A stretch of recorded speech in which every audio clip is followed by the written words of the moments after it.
संकटं हर मे प्रभो।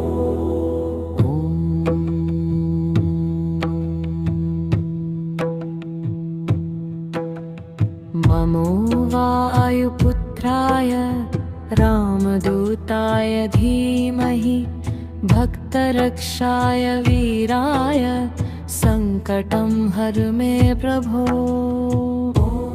नमो वायुपुत्राय रामदूताय धीमहि भक्तरक्षाय वीराय संकटं हर मे प्रभो।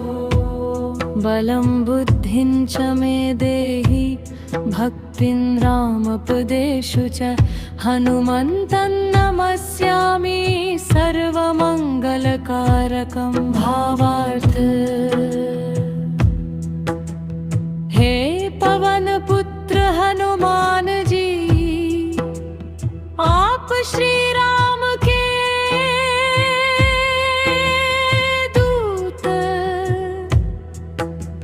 भक्तों के रक्षक और संकट हरने वाले हैं।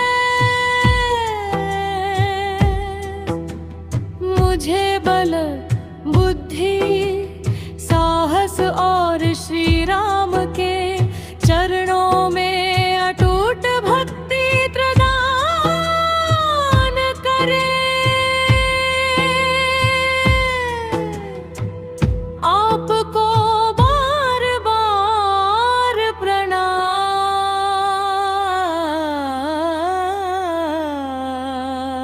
ॐ नमो वायुपुत्राय रामदूताय धीमहि भक्तरक्षाय वीराय संकटं हर मे प्रभो।